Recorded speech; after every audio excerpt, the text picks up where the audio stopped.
It's a big dream, man. I've had it for like the past 4 years. It's going to be definitely difficult to scale it that big, but I'm all about working towards that, and I don't care how long it takes me.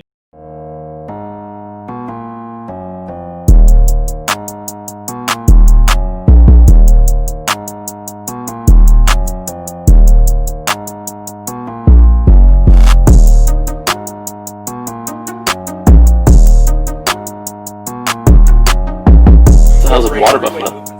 3, 2, 1. Hey, what's going on, guys? Old School Matt here, back with another Water Buffalo Training Method After Hours podcast. Tonight, we're joined by the one and only Noah Mathews. Noah's a friend of mine. He goes to the University of Florida. We kind of met through the loophole of social media in Gainesville. We kind of connected through the fitness platform, and we got together. We started talking, and we wanted to create some content together. And we've been trying to do this podcast for a little while. Unfortunately, we can't do it in person, which would have been cool. But we'll definitely meet up sometime soon. But we're out here on Zoom right now, and me and Noah wanted to kick back and just chat a little bit about fitness, lifestyle, and entrepreneurship. So without further ado, here's Noah. Hey guys. Also, I just want to start off by saying I love what you're doing, Matt, and with the whole Water Buffalo Training Method. Like everything you've been posting and all your content, like has it like inspired me, and I'm sure it's inspiring so many others. And it's good to see someone like young like you start to do and start to live their dream and actually like follow their actions up. So I just want to give a shout out to you and start off that way. Yeah. So like we were saying earlier, me and Noah, we go to the same school. We never really known each other because the school's so big or whatnot. But the beauty about even Southwest, like the good parts of Southwest gym, the positive vibes from there, you can kind of just meet people through the online platform, and you can kind of become like acquaintances with people without ever actually meeting them. Just want to, like I said, introduce Noah, and I want to ask you a couple questions about just school before we get started. So you're from my area, so you applied obviously in high school and you got in. So like, what was the whole experience getting into school, and what was your like dreams when you first started, I guess, versus now? So in high school, senior year, I was kind of conflicted. I played football 4 years of high school, and I love football, still do to this day. And I really wanted to go the football route, and I had traveled up to the Northeast to like tour some Ivy League schools. My grades weren't good enough to go to Ivy League, so that didn't really work out. Gotcha. And then honestly, football didn't really pan out for me. So I grew up a Gator fan, and that was kind of always like my dream was to go to the University of Florida. So I applied. I was really nervous about not getting in, but I was blessed and got in, and I've been here for the past 4 years, so it's been really good. That's awesome. But yeah, we actually go to, so you went to Dwyer, I went to Suncoast. They're kind of close to each other, but I don't live in that area. I live like further south. But they're both pretty good schools. They both have pretty good reputations when it comes to academics and just like decent kids for the most part. So I just want to ask you like another question. Like when we first got into school, we both joined Greek life, and that's like a big step for a lot of people. I didn't think I was going to join Greek life. It's probably one of the biggest decisions I ever made. I wouldn't say the best decision, but it was a very good decision that I made. There comes good and bad with being part of Greek life. There's, a lot of goods and bads that come with it. And I just wanted to ask you a couple questions about that. And like, how was that process for you? And like, do you think it was beneficial for you to join a fraternity? We're in different fraternities, but same principles, same concepts there. Yeah, dude. I was actually the same way. I came into college not really knowing about fraternities at all. I didn't expect to join one, and I kind of didn't know a lot of people here, and that wasn't really my sole reason of joining. I kind of met some people in the apartment complex I was living at, so I decided to check it out because they were, and I did Rush Week, and I was kind of skeptical of the whole process, and there's always the bad stereotypes about fraternity life, so I always had those in the back of my mind. But I went, checked it out, met a bunch of good guys from different fraternities, and it kind of started to change my perspective on it. I ended up joining Phi Delta Theta here at UF, and I agree that like it was such a big decision in my life because I've met so many people, so many great people, also a lot of bad people. I mean, there's always good, or there's always bad that comes with the good, but I definitely don't regret it, and it's made my 4 years here definitely a lot better, more interesting. But like you said, there's there's definitely some bad that comes with it, but I don't regret it at all. And joining Greek life was a huge step for me, or just a huge like life event. But it's turned out really good. Yeah, same here. Like I was really involved my freshman year, and then not so much as I started to transition away from it my sophomore year. Like you said, there's good and bad that comes with everything, and like I don't really hang out with a lot of the kids in the fraternity anymore, just because like people are starting to graduate and stuff like that. But I would have to say that, like you were saying, like I met some incredible people, and I would not like undo it, you know. And that kind of sounds like that lifestyle is very different from what I'm doing nowadays, but I can respect what people do while still being able to kind of do my own thing. You know what I mean? I think that you can kind of relate to, like, once you start to get older, you either fall deeper into the fraternity life, you kind of, see it for what it is. But the relationships and the things I've learned from people there, older mentors. I have friends of mine that have graduated, like seniors when I was a freshman when I rushed, that I still talk to this day. And it offers a good community base, and you just take it for what it is. You take the good with the good, or you take the bad with the bad. I think it was a really important step. And if anyone's watching this podcast, if you have any doubts about that, I just wanted to put it out there. Like, definitely try it if you have the money to do so. Don't like, go take out student loans and put yourself in debt if you can't. But if you can financially support yourself, like, it's definitely a good move, and you'll definitely meet, good guys there. Even if it's only one or two people, it's people you might have not met not doing it. So I just wanted to throw that in there real quick, because Greek life's a big part of a lot of people's journey who joins it at school. Mm-hmm. But yeah, we'll kind of transition into more of the fitness slash what we want to do later in life. We're both around the same age, and we're both kind of wanted to take that next step, and I've kind of taken that step already with Water Buffalo. But I'm just curious, like, what got you into working out, and did UF play any part in you trying to get out there and kind of get on social media and start to try to impact some lives, or was that always something you kind of wanted to do, and maybe someone like our friend Nick kind of pushed you into doing something like that? So I got into working out and really getting obsessed with fitness through football. I loved like seeing the results after hard work I put in the gym there, and seeing it translate onto the field. And then, like I said earlier, football didn't really pan out for me, but I always loved training. So I continued training when I got to high school, and I started to kind of dive deeper into the knowledge behind it with like muscle development, hypertrophy, strength development, all of that kind of stuff. So I started to learn things as I kept training in college. Mm-hmm. And as I met other people, I got to learn a lot from them, and kind of like share ideas. And like you said earlier, the UF gym, like Southwest environment's really good for that. You're working out basically with kids your age, and it's a good energy in there, good environment. So that inspired me to kind of like keep going. But as far as starting the social media stuff, I kind of got inspired to do that freshman year. I started following a few big influencers, I guess, in the fitness industry, and I just kind of saw what they do, and like realized that they were changing my life a little bit in the way that I would just like watch them and want to like emulate what they're doing, and kind of level up. And these are mostly people that aren't just physically gifted, and they're not just big or not just strong. They're kind of like helping people change mentally as well. And that was always a thing for me too, is like the mental aspect of fitness and working out has always benefited me a lot. And Definitely. so I wanted to like be that type of person in someone's life, even if it's one person's life that I can help change through this. Like, that's what I would want to do. So I decided the best way to reach more people is through social media, and I've just been trying to grow it ever since.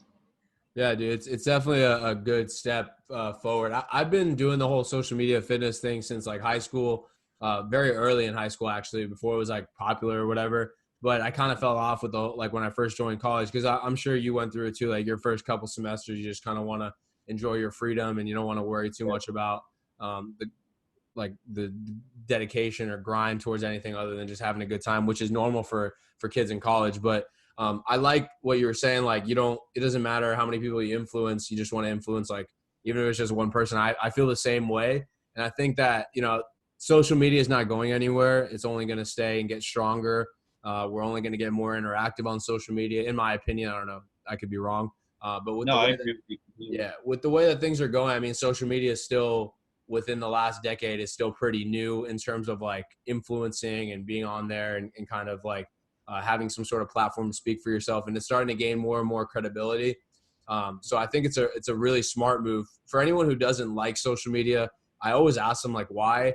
Obviously, I know the answer is like a lot of toxicity and negativity on social media, but like myself and someone like you, like I try to stay away from all that. It's kind of hard, obviously, because the political climate right now is very hot on social media, so it's hard to stay away from hateful stuff. But I try to use my social media and my business's social media, because obviously I run that too, to try to promote like a good positive vibe, to have people come and try to put some content there that I feel like is new, but also that has some sort of value that's already, because there's only so much you can say in a caption or in a video. But if you try to show people new ways of like discovering this type of stuff, I feel like it's pretty important. I've seen your posts before. Your posts are pretty like interactive, and you do offer like a lot of really good advice as well. And then just over time, you start to get more creative with it. And like the stuff I was making like last year is nowhere close to what in creative aspect what I'm making now. And then like from now, I'm sure in a year from now, I'll be looking back and laughing at the stuff I did, right now. So it's Yeah, all part of the totally. process for sure. Yeah, and what you were saying about like how the world's going, like it really is going more social, and people don't really realize it that aren't necessarily trying to start a business or aren't necessarily trying to get sponsored by anything. They might not notice that building a brand for yourself online is going to benefit you greatly in the future, because it's kind of like you said, the way the world is going. And for anyone out there like listening that hasn't done that yet, or is kind of hesitant, or they want to start like pursuing their passion and like reach people through social, I would just tell you, do Yeah. it now. Just start it. Don't have any regrets about it. That was the hardest thing for me, was just actually starting it, because fear of judgment, whatever people might say about you or like whatever you're doing. But I don't regret it at all, because at the end of the day, um, you can only be yourself, and that's really how you're going to reach the most people. And you just need to start. Yeah, no, you hit it on the nail right there. Like, just start it. And it's like kind of cliche to say, but I'll try to add some new perspective into it. Like when I started the social media stuff, if I would have started and been serious when I was in high school, just the way that it was so new, and like obviously, I don't know if you know, but you probably do. Like the algorithms back then were like so much easier to grow, and like you could like literally blow up with just like how TikTok was. You could blow up like right away, but now it's a little bit harder, which I think is a good thing, because it's kind of forcing some people to look more for valued content. So like I Yeah. think social media has, it's still obviously if a girl posts a picture, or a guy or whatever, it doesn't have to be a girl or guy or anything, post something like sexual or something that's like gonna want to like provoke a lot of emotions. Obviously, a lot of people are gonna react to it, but I think now a lot of the focus is, and especially after this election, I hope a lot of the focus started to shift over towards more content that's like informational, positive, has some sort of creative aspect. Like whenever I see really cool artists getting a lot of love on social media, I think that's awesome. Like whether that be like art, like painting or guitar, people that play music or whatever, I think it's dope.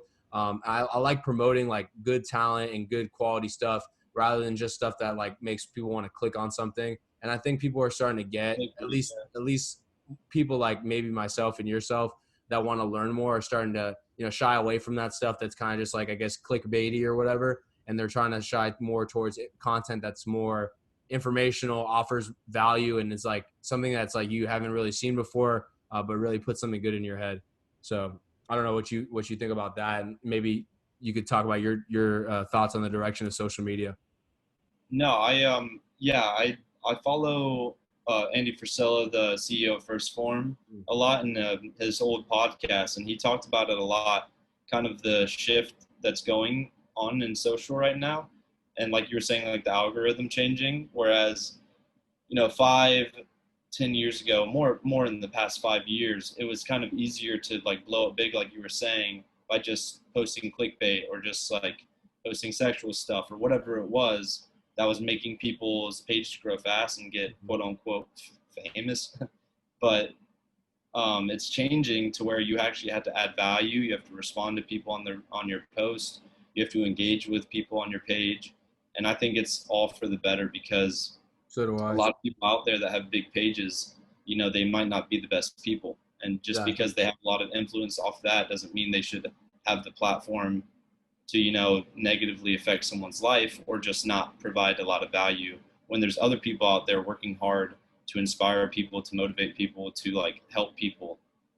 So I think it's a great direction that social is going. And sometimes it frustrates me, like seeing, it doesn't frustrate me because like I don't like to compare myself to anybody else, but when you see other people's pages that are so big or they're growing really fast, it can kind of get you discouraged. But I believe that like the people that are seeing my page are seeing it for a reason, and it might be at the right time for them. Mhm. So I believe everything happens for a reason, and like same thing, even if it's something like social media. Like I think my page is going to grow at the rate it needs to grow at, and it's going to reach the people it needs to reach. I'm going to keep like working hard to like grow it, but I think it's more about providing value and helping people out that way Yeah. rather than, just getting a lot of likes or getting a lot of followers. So Yeah. I like the direction it's going.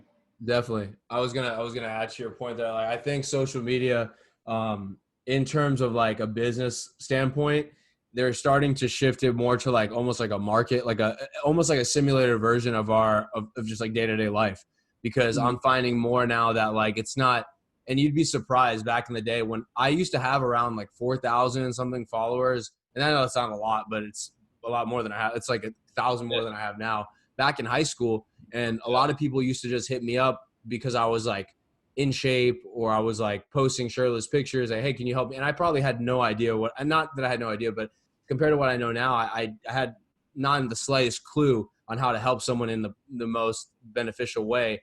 And I'm yeah, obviously I want to keep learning that stuff. But I think that now, and I see that now, it's like harder to get people to engage with bullshit. It's like you have to kind of know what you're talking about. Back in the day, I could literally post a picture of me, say like, hit me up. And it was incredible because I actually had more people hit me up back in the day when I used to write like, hey, hit me up for meal plans when I was in high school than I do now, or yeah, whatever. Hey, can you coach me? Can you do this? But I think like you were talking about, I do like Andy Frisell. I don't watch him all the time just because I honestly don't watch that many people. But I like Mhm.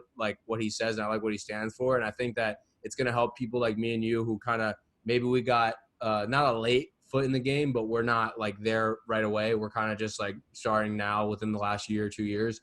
It'll give us more of like not a competitive edge in the sense that we're going to be blowing up tomorrow, but over time, and if we can stay consistent, we'll start to see, the fruits of our labor. And someone like, Nick Updike, who offers a lot of good value too. And we've talked about this before, like privately. And I think like just entrepreneurs that are like-minded like us have to like really cater to three types of parts of this whole social media stuff. That's like being creative, being consistent, and also providing good content. So like if you're creative with your content, you obviously have to have some sort of creative aspect, like, upping your production value, graphic design, whatever that be. You have to always be consistent. You can't like expect to not, you have to keep up with people. And then obviously the most important thing is what you're putting in there. But if you have all those three, I feel like you can, anybody can blow up, just a matter of time. Blow up in the sense of get more of a following, not like just right. for no reason. Yeah, and at the end of the day, those followers and that following that you get from that, even if it might take longer, it's going to be a true following. It's not going to be Yeah. people just following you because of what you look like or some one thing you said. It's going to be because Yeah. they actually find value in what you're saying. And at the end of the day, those people are going to help you more, and you can help those people more. So it's a win-win situation. Yeah, for sure. I was gonna ask you another question. So when you talk about like your social media fitness, your page and whatnot, I know it's like it's Noah Mathews Fit at the moment. But do you have any like what would be if I were to give you like a magic wand and I was gonna give you an opportunity to just start up whatever business you wanted to start up, like what would the next step for Noah be? Like what would that be? Do you know, or you're just still unsure?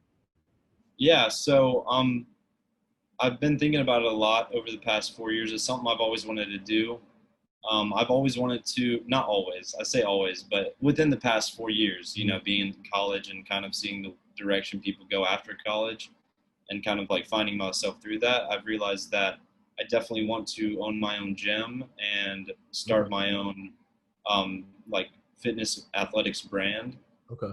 Whether that's starting off with just apparel or branching out. I want to branch out into other things after that, but I definitely, if I had to manage one, I'd do that, and I want to start getting that done and start laying the groundwork for that Yeah, soon, definitely. because you know better now than ever. The Yeah. best time to do something's now, so I need to Yeah. start getting on that. But that's definitely what I want to do, um, at least for the foreseeable future. I got you. So you actually want to start like actual brick and mortar gym sort of thing, like your own Um, training I stuff? want, yeah, I definitely want to have my own, just because I've been to a lot of gyms. I see some problems with some, and I see good things in other gyms, and I kind of just want my own space to where I can have people come in, and maybe I can even train them, because I'm a trainer too. I work at Southwest, so I train there, but I might be able to train people at my own gym and work out there. So I Gotcha. definitely want to have that, and then yeah, start my own brand. So. Awesome. Yeah, with Water Buffalo, I don't think I'll ever want to start a gym just because I don't know if I have the aspirations to start I have I have a little training space like in my garage, obviously, right now that I've kind of like over glorified home gym. But I've always found it interesting for like, people that wanting to start gyms. Like, how would you go upon it? Because like, I don't think I have I don't think I have the drive for me to want to start a gym because I know it's a lot of work, but I know it has good returns if you do it right. Like Yeah. if you branch out and do it right and you make it like almost. It depends on if you want to do like a chain or you want to do like more like a one spot where it's like a place people come to. But there's a lot of successful like small gyms that do pretty well. Like Miami Iron is one of them just because of its. I don't know if you heard of it before. I've heard of it. Yeah. Yeah, but just because of its location and like another gym, like it's a tiny gym in Key West. I always forget what it's called. Old Town Fitness. Have you heard of that before? I haven't heard of that one. It's a tiny little gym in Key West, and it's probably a little bit bigger than my garage gym, and it's got like I think it's got like 700 members, something insane. Because people don't even go out. They charge like $300 for a membership a year, and people that go to the Keys, they'll get a membership just so they can work out there for 2 weeks. And they do an amazing job with their branding. They have like a lot of boxers, a lot of bodybuilding fitness guys go out there and they represent that stuff. So just curious to like so if I were to give you the money, how would you start the gym and like what would you do? Because this actually interests me. Like I actually want to know because it's not something that I might I don't think my company will ever do it, but just being able to hear you out and maybe giving you some tips and maybe we can bounce some ideas off each other. Yeah. So I mean, if I had the money, I'd definitely start. Um, we'll see. My dream is to have an athletics complex, Mhm. because I don't want it to just be about the gym. Yeah. I'm more athletic minded than anything. I kind of got that just from growing up and being around sports and all of that. So I would want like a complex sort of thing, which would take a lot of money. So Yeah. it's definitely a dream down the road that I'm gonna have to work up towards. But if I did have the money, I'd definitely have a complex, a sizable gym that can house different areas, like more machine, cardio area, maybe a room for powerlifting, a room for CrossFit, because a lot of people are into that, and different types of rooms, um, and that would kind of be the gym aspect. But I also want to have fields. And I want to have the ability to have like trainers there of all different types. So it could be a football trainer that works on the football field, or a basketball trainer that's on the courts, or just a trainer in the gym that's helping people train that way. So that's Okay. what I would love to have down the road. I mean, there's not really a lot of gyms out there like that. I can't even name one. Where would you put the gym? Like what would be ideal location? That's something that I've thought a lot about, but I still don't know. It'd probably be somewhere in Palm Beach County, Yeah. because I feel like there's a need for it. Yeah. Maybe And a there's little bit a up market. north. Where's What that? was that? No, I was saying a little bit north, like North Palm Beach County, like Jupiter, like where you're from kind of area. Yeah, more that area, because I think as you get more south towards Boca and Boynton, Yeah. there's a lot of gyms around there. But in my area, there's really only Yeah. two gyms, and they're chain gyms. So I think it would really change the space there. There's definitely a market there. 100%. Um, with people that can afford a gym like that and would actually show up, because there is sort of a young population there. I think So so too. Yeah. yeah, I've been thinking of that a lot, and I want to stay in Florida initially, and then depending on how everything goes, I wouldn't want it to be franchised out and just like like the regular box gym. I would want it to be specific and make sure that every place, if it were in another state or another place in the state, I would want it to run the same exact way both places. So, which takes a lot more work and a lot more time. I picture like a giant facility. I think it could be like a really good idea. Like you said, it's gonna take a lot of money to start out with because it probably and like all the equipment and whatnot. But I think like in Jupiter, especially, just getting like my mind going, just thinking about there's a lot of sports teams out there, a lot of like travel sports for kids in high school, middle school, even elementary school. I don't think any kids in elementary school are gonna want to go like work out with weights, but like they could go to the fields. And I think a lot of kids even in high school now, like my old baseball coach wanted me to train some of his kids in his like 15, 16 in my garage. So like just that, even like, just like even one sport like baseball, there's so many teams, probably 150 teams that would be able to drive within radius of your gym that'd be able to go out there and practice and even doing some sort of like, that's what I've always found interesting too, is like gyms and their personal training, sort of like methods. I think a lot of gyms do it really badly, like especially the chain gyms. I think they have to because like corporate policy and whatnot. Right. But there's a lot of flaws. The only gym I would say that does it decently is Bailey's in Gainesville. I know Darius does like a decent job at like kind of making it almost like a freelance spot for personal trainers. I think that's how it should be. A lot of these places, like LA Fitness, is terrible with their personal trainers. I think they do a terrible job. The only reason why they do so well is because they can do it for such a cheap cost, and it's so well known that some people that don't really know about fitness, they kind of just go in there blindly and they just kind of get it because they sold it or whatever it be. Yeah. But no, I think it's a great idea, dude. And I wanted to ask you, like, so if you were to be able to do this in Jupiter, like, what would be your main clientele? Wouldn't be concentrated. I'm assuming it'd probably be very, very broad. Like, if I were to give you the money, how would you go out there and kind of like what would you target first? I know it's like a lot of what ifs, but I'm just curious to hear. Yeah. No, I like it. It's just it's kind of creative to do it like this, but I would definitely target the younger, like high school to college age individuals, because they're kind of in their athletic peak, if you want to call it. So like that kind of gym would probably be suited more towards them. But I would also try hard to make it accommodate for everybody, and market to those people after. But definitely the younger population would be my first like target audience. And the good thing about like starting a gym like that, I feel, if you were to have it happen, is that if you target like a younger audience, all the people that go to that gym will kind of be like almost like ambassadors for your. So if you do the gym, but you also have a brand with the gym, almost like a Redcon One. Have you been to the Redcon One gym?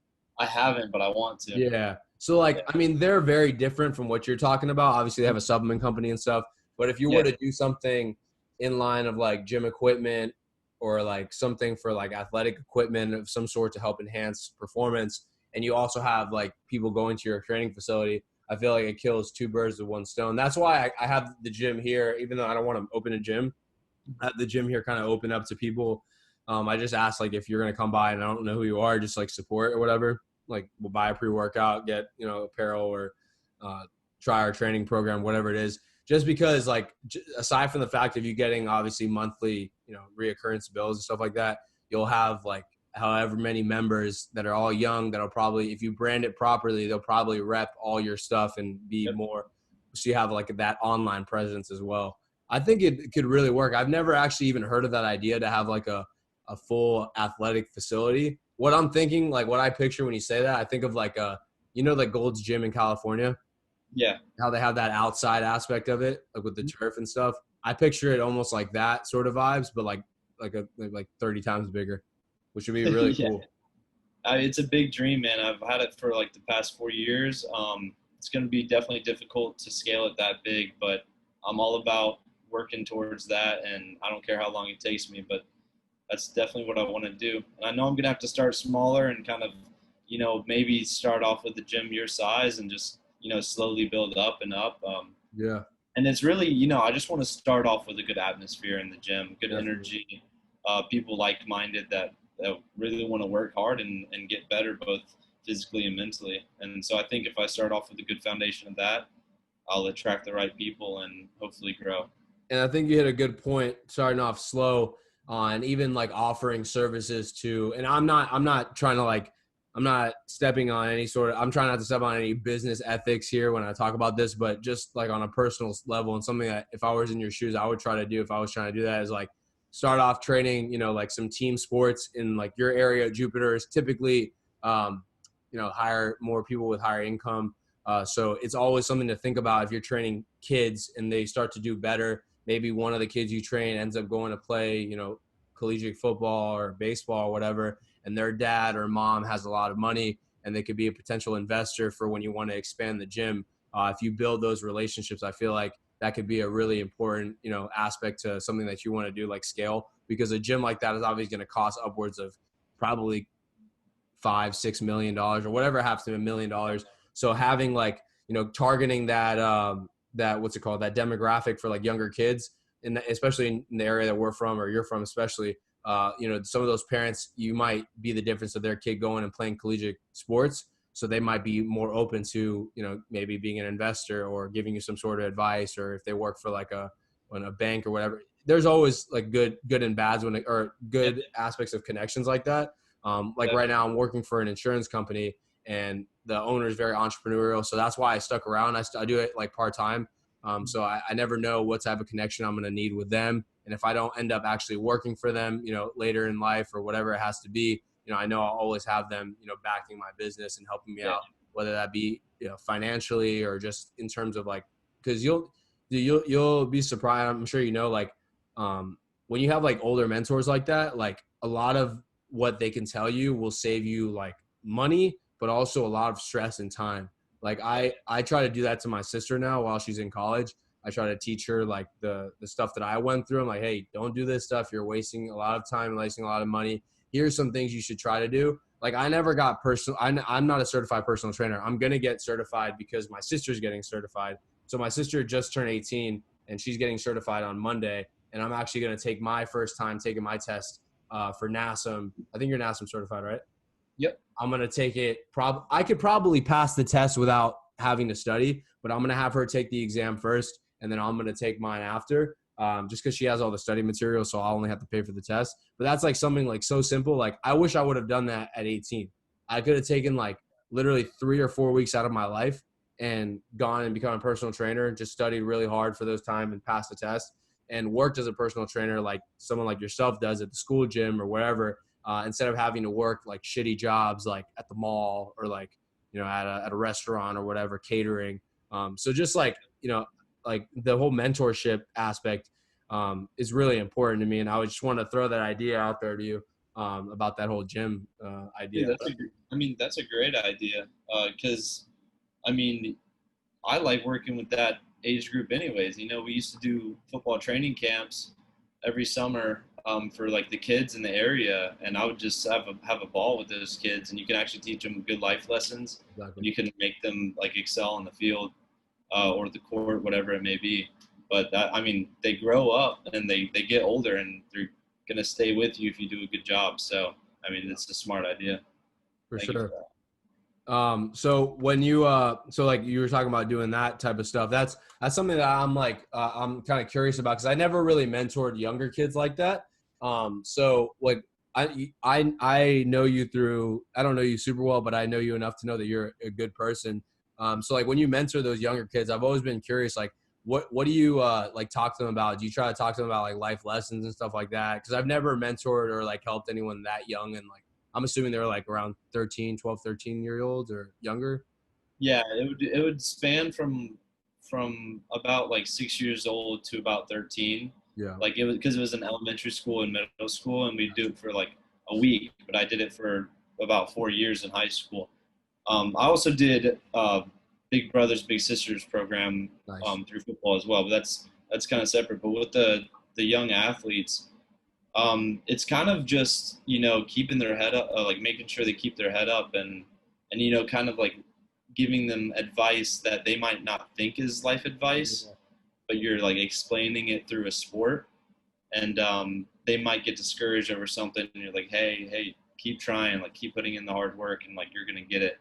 I mean, that's just a little example, but it's stuff like that that really goes a long way, and they might not, consciously remember that, but they might subconsciously remember that, and it might help them like later on when they're going through another hard time in athletics or anything else. So I'm blessed to be able to have had 2 or 3 good coaches in my life that probably saved me from doing a lot of bad things. Like, not everyone has that opportunity though. And I think that someone like yourself taking like that step by, making that maybe a potential business that you want to do later in life, but also impacting. And that's the most important thing, honestly. Money is obviously very important. We want to live a good life and reach our goals and have, this big presence and whatnot. But that's one of the most important things is like the climate of our children nowadays, especially with all the stuff in the propaganda and stuff like that going on now that, I might not really agree with a lot of the things being said.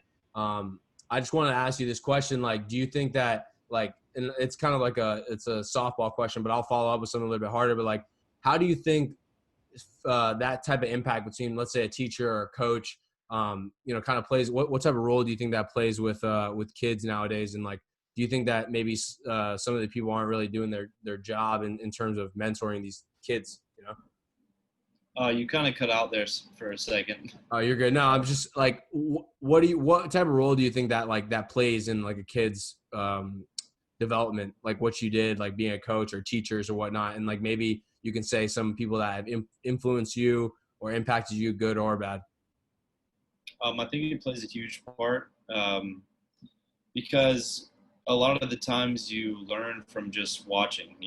Young kids learn from mimicking. It's a known psychology or psychological aspect, and it's the way some of my mentors or some of my coaches went about the talk to people, even if it's off the field or off the court or whatever. And it's kind of like picking up on those little things and like realizing like, okay, that's what a good person and a good leader is supposed to look like. And the leader part's really important because I've had terrible coaches and I've had great coaches, and I've had good trainers and I've had bad trainers.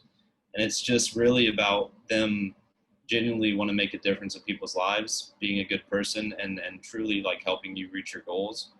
A few people that have really like helped me with that, I would say my head football coach at Dwyer for football really helped me with that.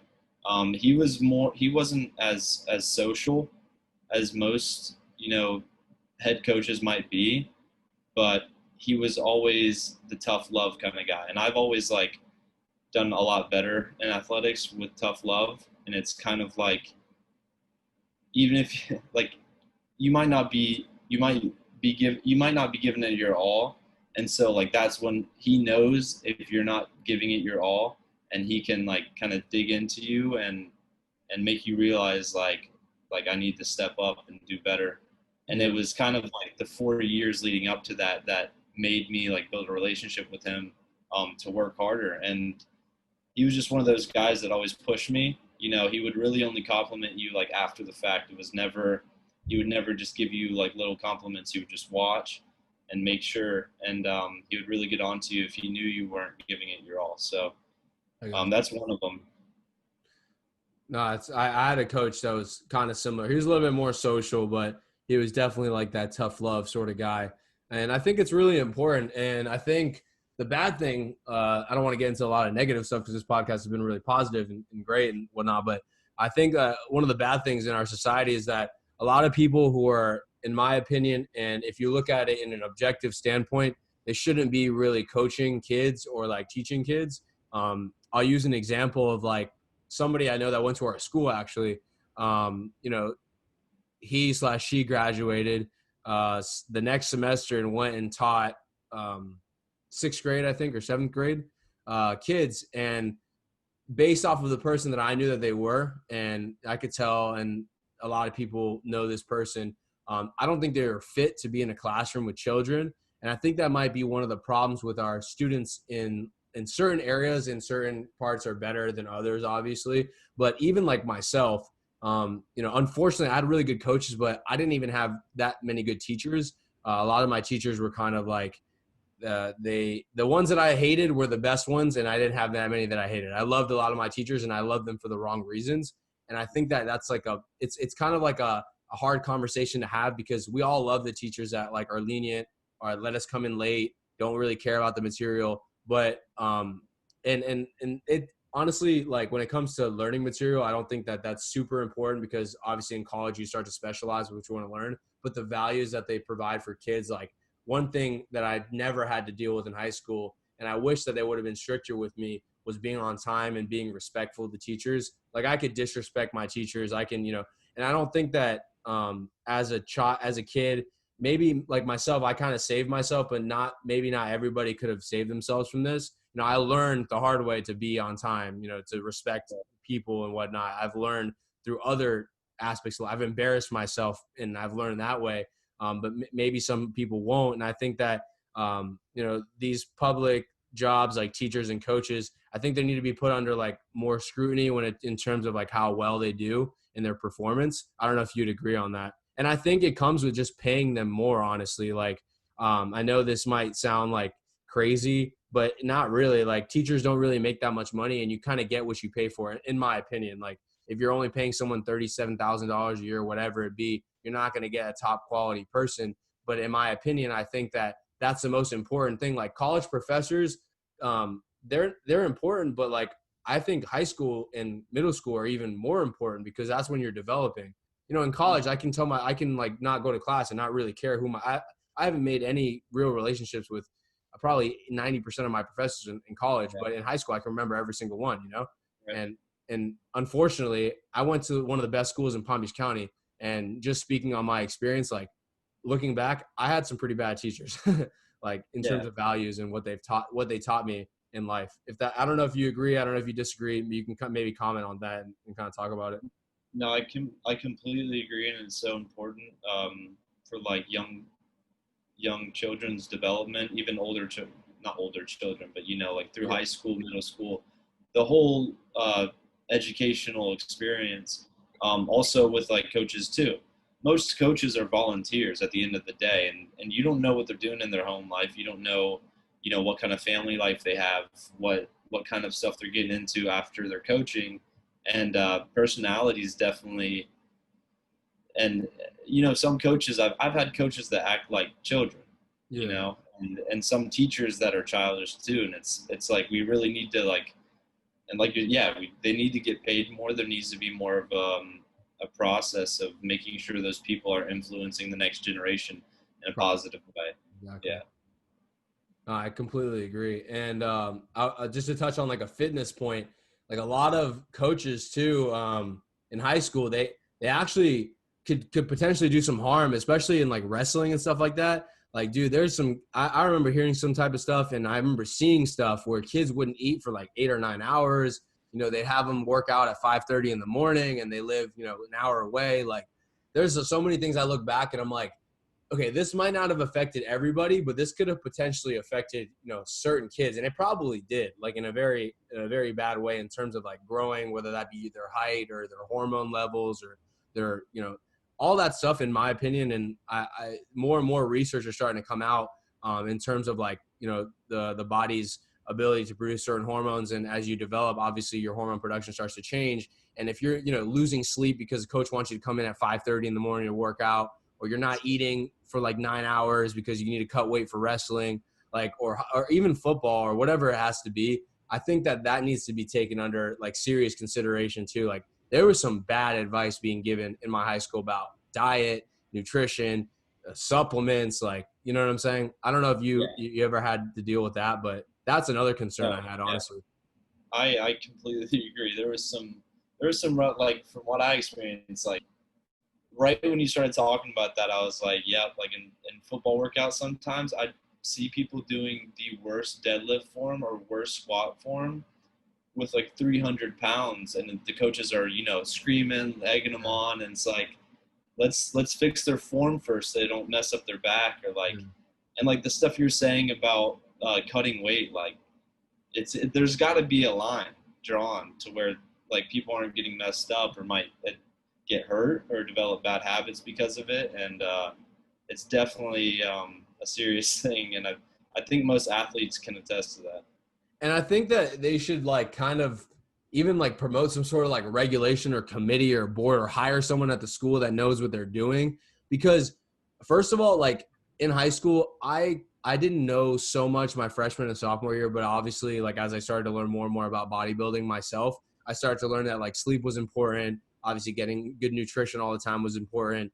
Being able to not like have to rely on, I know some kids in high school used to drink energy drinks. Like I don't think you should even rely on caffeine at the age of 22 or 23. Like, but you know, like kids in high school, they're missing such fundamental parts of their nutrition, and they go on to be obese or have, you know, health issues, whether that be mental, physical, whatever, or they have chronic diseases later in life. And I'm not saying all of this is because they, you know, ate bad in high school, but I think that it starts a long chain or a long, like it starts that first couple steps on a path that people never really come out of their entire life just because they're not being educated. And you know what? Like I never even had a nutrition class in high school. Like I never even learned about any of that stuff Yeah, in I was high just school. about to say that. Yeah, I just took human nutrition this past summer, and it was the only class I took this summer. Very a lot of information there that was, I knew some of it, but like it taught me a lot of stuff. And it's like, why hasn't there been a nutrition class earlier on? Yeah. When kids are actually like learning, like why isn't that a thing that follows you from say middle school through high school? And it's different. Like there's other stuff besides nutrition too, like an exercise course or Yeah. something like a health and fitness course, that schools don't really focus on. And I think there's so many ways that the education system can improve. And And sorry, continue. no, you know you're good. No, what were you going to say? No, I'll let you finish your thought. Oh, I was just gonna ramble. I don't even know.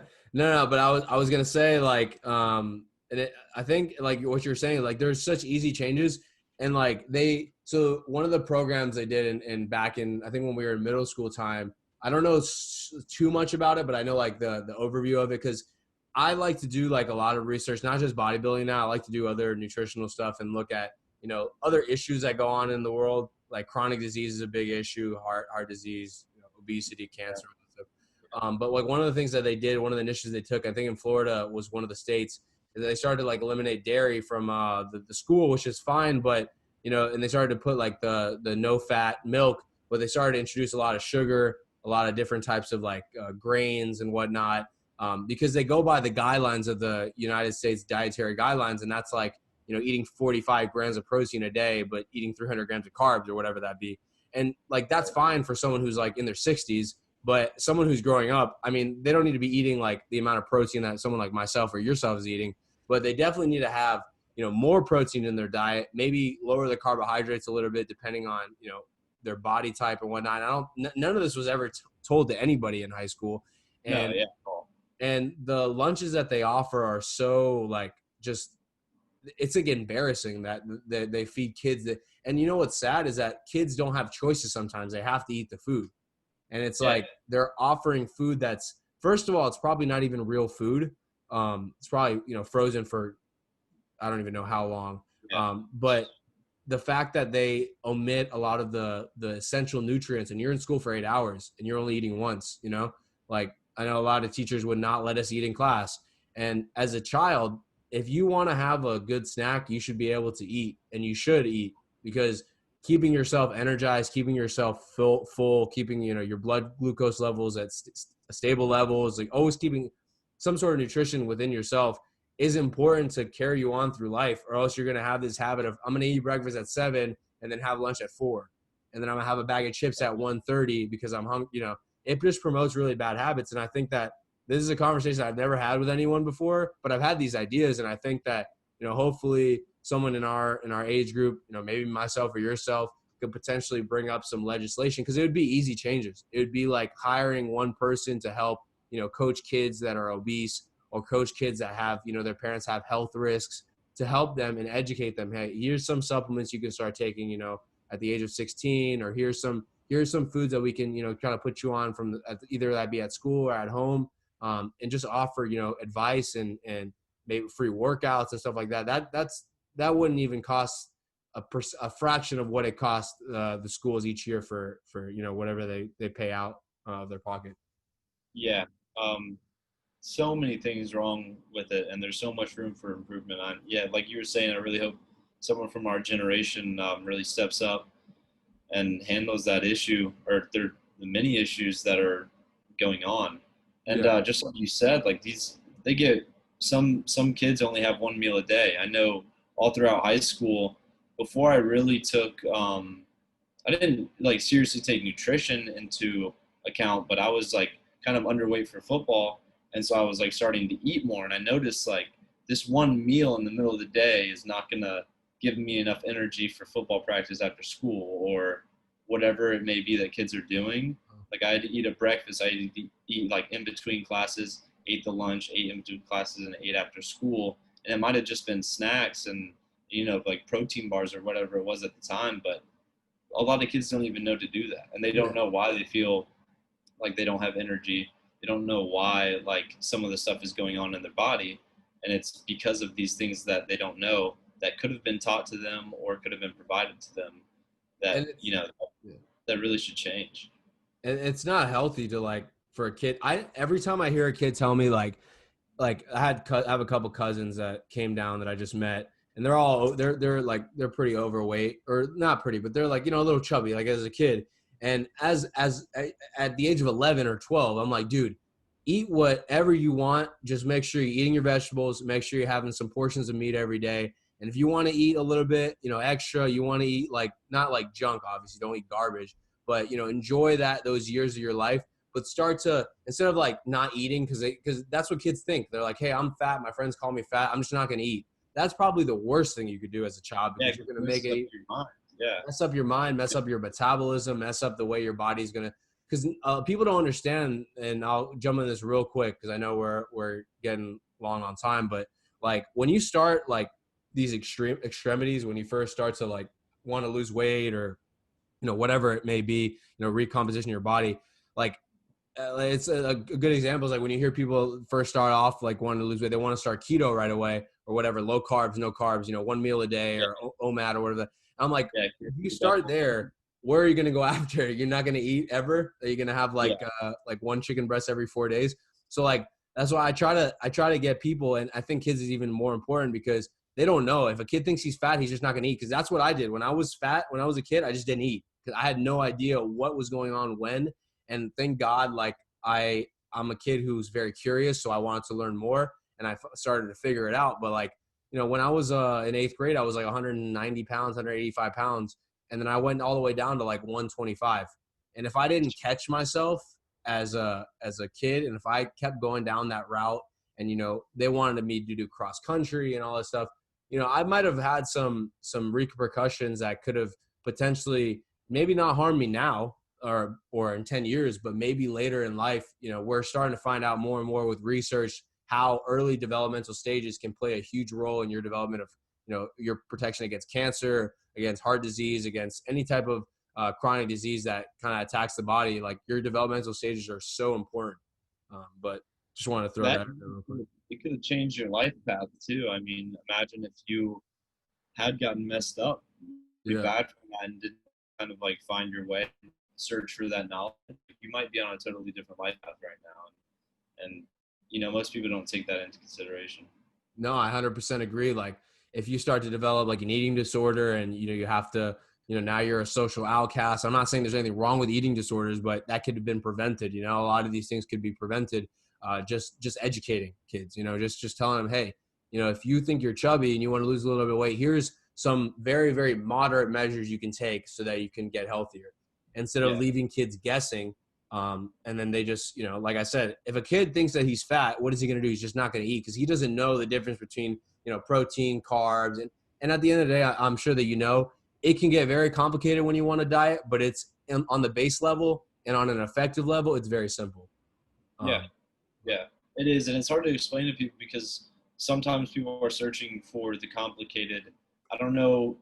Sometimes people might be looking for a way out of dieting or to try to make it more complicated. But at the end of the day, it does come down to simple principles. Like losing weight's mainly about, lowering your calorie intake and increasing your exercise. And you don't want to do it too drastically because obviously it'll throw up your metabolism. But I think a lot of people are looking for a special type of diet, or a diet that works just for them, or, something that's, different, the quick fix. And it's really down to basic principles that, if taught at an early enough age, can just become ingrained in people's Exactly. like lifestyles, and they'll know the basics of like remaining healthy. Exactly. And like you hit a really good point there. You're saying like ingrained in their minds. Cause I know kids that, really hardworking kid, for example, like my neighbor always worked with his dad in high school, woke up early every summer. And as a kid, I didn't really know like why he did that or what was the reason for his dad to do that. But this kid works out at 5:45 every morning, and he doesn't even blink an eye because it's just ingrained within his, what I'm Yeah, saying? Like, he knows that go to bed early, get up early, or just simple things like that. Like you're saying, if you can ingrain a kid, how to eat, maybe even eat 70% of a healthy diet instead of eating 20%, which is most kids are eating nowadays is like 20 or 30%. I wouldn't even want to go back to see what the school lunches actually look like. Like those juice bags and like, I remember what mine looked like. They were yeah, terrible. It yeah, was frozen chicken tenders and milk. That's it. yeah. And a lot of these, I'm thinking about it. Like a lot of these foods, man, like not even on the standpoint of like health wise, like not even just protein, carbs, fat, sodium, whatever else is in the food, but like just the quality of the food was terrible. Like just like, I don't know if it was old or, how long it's been sitting out or how long it's been frozen for. Has it been freeze and refreeze? And that's a whole nother thing. Yeah, It's made in such and thank God, like my sister went to a private school. She got a scholarship to go to a private school. So she got pretty hooked up, and those kids, obviously they have chefs and stuff like that. So they're good. But like when it comes to a public school, even like a school like Suncoast, which is supposed to be like one of the best schools, yeah. all the kids go there are very smart and they take care of the students. It was terrible. Like I can't even imagine schools like Palm Beach Lakes or, Forest Hill or whatever. Yeah. But Yeah, I mean, yeah, what were you saying? it's that whole, and it's like from elementary school on too. It's like there's never a good point in the public school system where you're getting good meals, Exactly. and you never know what's in those either. And unlike teachers where it's kind of hard to like make sure every teacher is good, like food is pretty standard. Like you don't have to do a lot to make good food. Like there's so many companies nowadays that are doing meal preps that are fun, that are healthy, that are like, they have good quality ingredients. They provide good food for a low cost. I think that's like a potential thing. And, maybe I've always wanted to get involved with kids and stuff like that. So maybe that's something I'll go down, and you never know, maybe we both do it together or you do it or whatever. But like just getting these meal prep companies to start maybe attacking at the local level for schools and stuff like that, because they make like Ideal Nutrition here in West Palm makes like delicious protein pancakes for breakfast, or like eggs and sausage, turkey sausage. And like for me, that's like, it's like delicious. And I could see a kid really enjoying those types of things. It doesn't have to be like chicken breast and rice. It could Yeah, be, fun things like even like a good quality sandwich is a good meal for a yeah, kid. If you yeah, have good vegetables, you have, maybe a side salad or something, or some leafy greens on the side, whatever it have to be. Like anything is better than the cheese sticks or the pizza or like the fried chicken tenders, whatever that nonsense is, the hot Cheetos they have. Anything is better than that, in my opinion.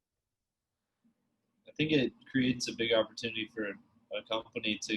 I mean, it would help a company out too. You'd have a lot more production, Mhm. and it might be at a lower cost because you're like manufacturing more of it, but at least like you're providing a really good service, and that'll go a long way. Definitely. But I want to quickly just wrap it up real quick. I want to ask you like one quick question, Noah, because we were kind of talking on the podcast kind of shifted in a couple of different directions. But I think the last part that we hit on was really good. I'll probably look back on this multiple times because I do think at the end of the day, like you were saying, like we can build value for people our own age, and it's really important. But obviously, kids nowadays are very, very susceptible to like some very bad things. Like social media for kids is really bad. Like kids like me, like people like me and you, we can like kind of omit the bad stuff on social media because I don't get drawn into that anymore. But like, Yeah. you know, kids that are just to see like my cousin who's telling me he is in North Carolina in a pretty small town. He's in 7th grade, and for kids to be, you know, using nicotine at like 10 or 11 or 12, whatever it is just shows that our society is lacking in something. Like there's a problem somewhere. Maybe it's accounted to social media, but it also has to come down to the parents and whatnot. But I want to just get your advice. So like real quick, if you had to tell your younger self, like some of the things you know now, and maybe any younger kids out there, or maybe some principles you think that might be able to help, you know, change the climate of kids. And I'm not saying that it's all bad, but there are definitely aspects of it. And I think our generation was like the last one that was kind of quote unquote saved, because when I was younger, there was no social media on the cell phones. Or else I probably, I probably would have been real fucked up then too. But like, there's a lot of stuff you see on there. Yeah. But if you don't mind, just, you know, maybe talking, what would you say to like a younger kid or your younger self, and then maybe some solutions, quick, brief solutions to like maybe some of the issues that are going on, especially with exposure to kids to like, you know, negative type of stuff. I would definitely say to my younger self,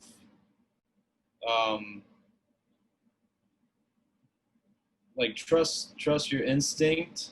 Don't, you know, if you think something's not right for you, it's probably not right for you. And really don't try to be anyone but yourself, your true self, and don't try to impress anybody. I think that's definitely something I did throughout middle school and high school. Is I would hang out with some crowds and you know, befriend certain people that weren't good for me just because I wanted to fit in. And definitely. I think that's a big part of everything. You know, everybody wants to fit in and feel, you know, wanted. And I feel like I did a lot of things in my life that I regret. Well, not regret, because I think, you know, everything has led me up to this point in my life. But I think I could have definitely done without some things. And yeah, I would definitely say just be yourself and don't try to impress anybody. Don't try to be anybody that you aren't. No, for sure.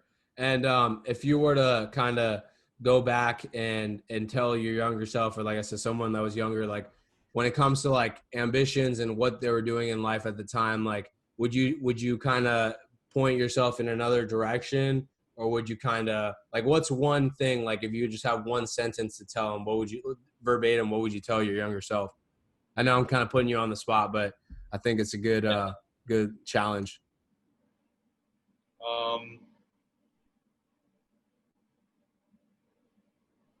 I would tell myself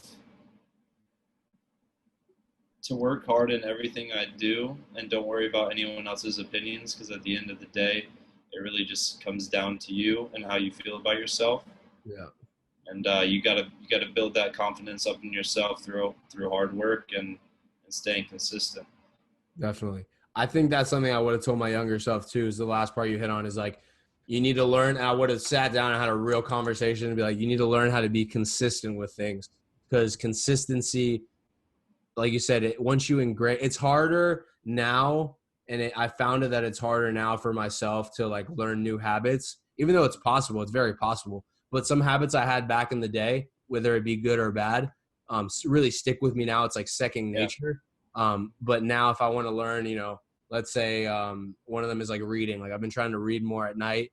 It's super hard for me because like I feel like once you pass a certain age, your body kind of fights like certain things that it is not used to.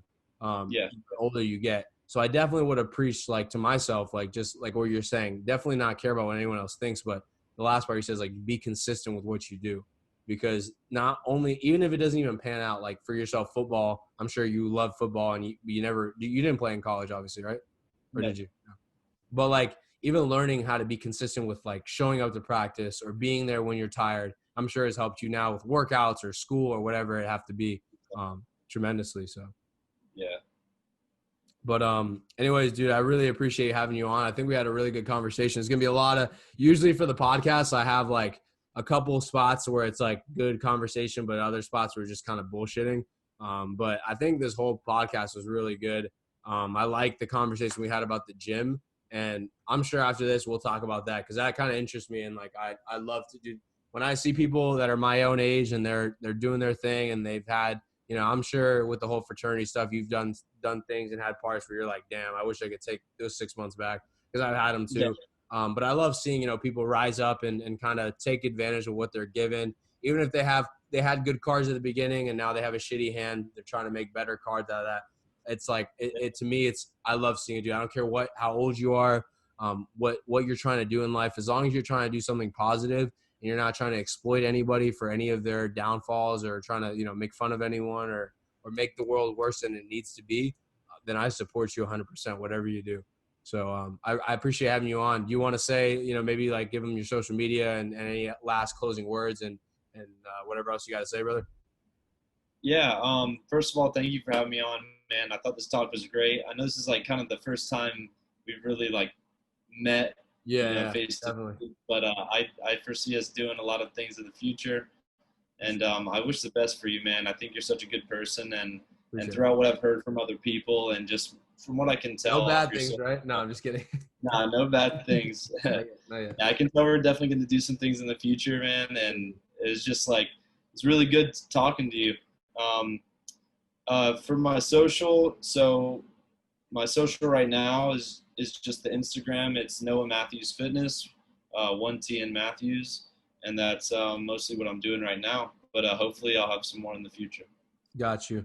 Um, Real quick before we close out the podcast, like Noah was saying, we haven't really been able to we've chatted through like Instagram DM and stuff like that, but we haven't really been able to meet one another.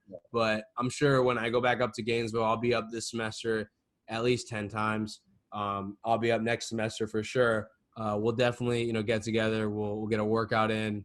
We'll maybe do another talk or something like that. But I definitely see a good future, and I'm happy to have people like me, you, Nick Updike, and other people in Gainesville to kind of like, you know, whenever I need something, I always try to like reach out to Nick, because I know Nick's like one step ahead of me, but we're not doing the same thing, obviously. But he's always like Yeah.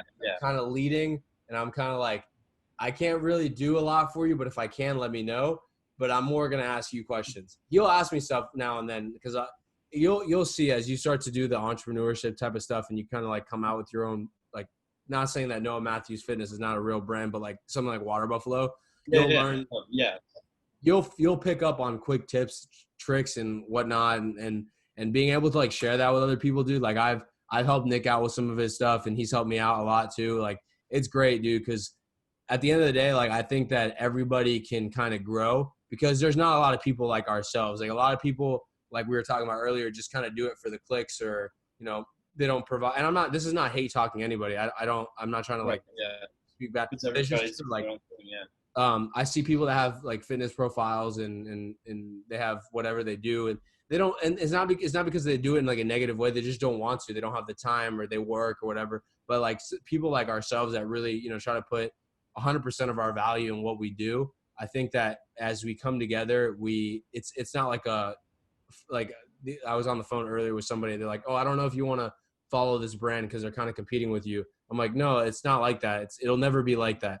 I think there's enough people out there for everyone to have some sort of part of the plate. You know what I'm saying? Even if we're doing the exact same thing, not if there's two brands of coffee, not unless one of the coffee is Amazon, which everyone uses Amazon, like everyone can eat. You know what I'm saying?